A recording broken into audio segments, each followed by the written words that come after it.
নমস্কার।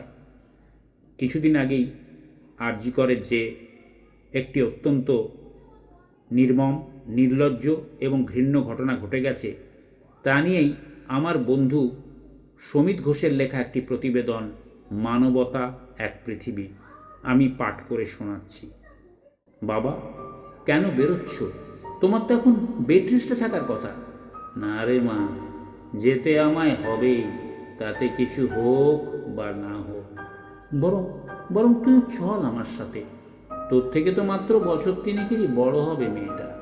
কি বুদ্ধিদীপ্ত চেহারা, মুখটা মুখটা মুচড়িয়ে উঠছে রে।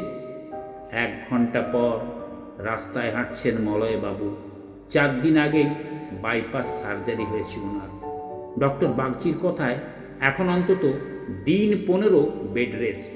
তাও তাও জীবন মৃত্যুর ঝুঁকি নিয়েও মধ্য 50-এর ভদ্রলোক চুপচাপ হাঁটছেন একমাত্র কন্যা তৃষার হাত ধরে, আস্তে আস্তে। আর মাঝে মাঝে বলছেন, জাস্টিস ফর আরজি কর। বাবাই, 10 দিন পর তোর পরীক্ষা না, আর তুই এখন বাইরে যাচ্ছিস? হ্যাঁ মা, বেরোনোর বিশেষ ইচ্ছা তো ছিল না, কিন্তু আজকে বেরোতেই হবে। আজ দিদিভাই থাকলে ও কি ঘরে বসে থাকতো?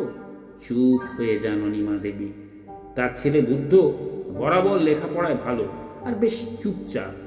বছর 4 আগে তাদের সাজানো ছোট্ট সংসারে হঠাৎ যা ঘটে গিয়েছিল, দুমড়ানো মুচড়ানো আবহমান বাস্তবের সেই ঘূর্ণিঝড় থেকে হয়তো কোনো দিনও তাদের মুক্তি হবে না।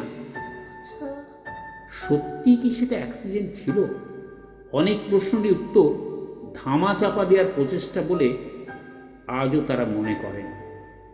সেই ঘটনার পর থেকে বুদ্ধ, মানে তার আদরের বাবাই, আরও নিজেকে যেন গুটিয়ে নিয়েছে লেখাপড়ার মধ্যে। সামনেই ক্লাস 9-এর হাফ ইয়ারলি পরীক্ষাও।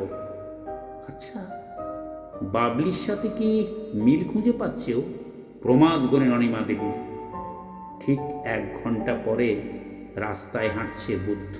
না না না না, কোনো স্লোগান সে দিচ্ছে না। বুকটা তো অনেক ছোটতেই পাষাণ হয়ে গেছে। কি গো, ভাত খাবে না? সারাদিন কলকাতায় জন্মজুরি করে ঘরে ফিরছে আব্দুল। বড্ড অভাবের সংসার ওদের। বছর 3 আগে নদী বাঁধ ভেঙে ঘর বাড়ি ভাসিয়ে নিয়ে যাওয়ার পরে ফতেমা আর ছোট ছোট 2 সন্তানকে নিয়ে প্রায় রাস্তায় বসেছিল আব্দুল। পঞ্চায়েতের করিম মিয়া যা প্রতিশ্রুতি দিয়েছিল, তা সিকি ভাগও পূরণ করেনি। অবশ্য 1 বছরের মধ্যেই করিমের ছেলে সাদ্দামের 3তলা বাড়ি হয়ে গেছে। সবই আল্লাহর ইচ্ছা বলে ভেবে নিয়েছিল আব্দুল। গায়ে গতরে খেটে আস্তে আস্তে নিজের সংসারটাকে গোছানোর আপ্রাণ চেষ্টা করেছে সে। খুব আশা বেটা বেটিটা যেন লেখাপড়াটা ভালো করে শেখে। সারাদিন কাজের পর বাড়ি ফিরেই যখন আবার বেরোতে যায় সে, তখন ফতেমা একটু অবাকই হয়ে যায়। কিন্তু মেচুয়ার ফলপট্টিতে আনারসের গাড়ি আনলোড করার সময় সে জেনেছে দিদিমণিটির কথা। তখন থেকে কোনো কিছুতেই আর মন লাগেনি তার। আচ্ছা, গত বছর যখন হঠাৎ করে কবিরের খুব বমি পায়খানা হচ্ছিল, তখন সরকারি হাসপাতালের যে ডাক্তার দিদি ওকে দেখেছিল, তার বয়সও তো ওই রকমই হবে। ফতেমাও তো মাসখানেক পরে 27-এ পড়বে। বাড়ি ফেরার পথে ট্রেনে শুনেছে সে যে একটা মিছিল হবে, আর সবাই সেখানেই হাঁটতে পারে। সেই মিছিলেই যোগ দিতেই বেরোচ্ছে সে। 2 ঘন্টা পরে রাস্তায় হাঁটছে আব্দুলও। না না, রাতে আর বাড়ি ফেরা হবে না তার। স্টেশনে রাতটা কাটিয়ে কালকে সকাল সকাল কাজে যাবে আবার।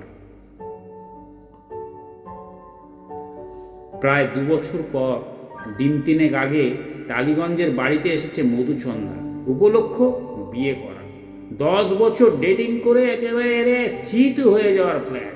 সৌম্য ফিরবে আরও দিন কয়েক পরে। ঠিক 1 মাস পরে ওদের বিয়ে। তারপরেই আবার ওরা ফিরে যাবে যুক্তরাষ্ট্রে। এখন টান টান ছুটির সাথে খাওয়া দাওয়া আর জমিয়ে আড্ডা। কিন্তু 9 তারিখের রাত যেন সব ছন্দ কেটে দেওয়ার রাত মধুসন্ধ্যার জীবনেও। বরাবরের ডান পিটে মেশে ড্রয়িং রুমের ঘরে থরে থরে সাজানো কাপ শিল্ডগুলো, স্কুল কলেজের নাটক আবৃত্তির ছবি আজও তার প্রাইজ পজিশন। তাই কলকাতায় ফিরতে না ফিরতেই এমন একটা ঘটনা যেন আগুন জ্বালিয়ে দিয়েছে মধুর ভেতরে। ঠিকমতো খেতে পারেনি সে গত 3 দিন। কলেজ স্ট্রিট থেকে রাস্তায় নামবে সে।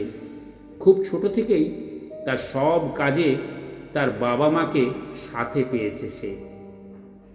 ঘণ্টাখানেক পরে রাস্তায় হাঁটছে মধুও, মধ্য 50-এর মা আর প্রৌঢ় বাবার সাথে, আলমারিতে সযত্নে রাখা জাতীয় পতাকা হাতে নিয়ে।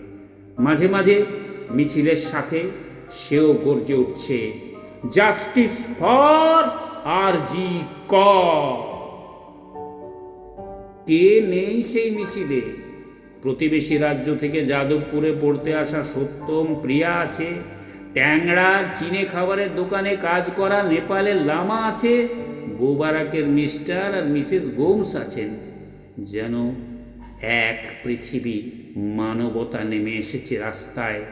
তারা কেউ পথের দাবি সব্যসাচী বা সুমিত্রা নন, তারা অপূর্ব বা ভারতী। তারা শ্রীকান্ত রবীন্দ্রনাথ নন, বরং শ্রীকান্ত।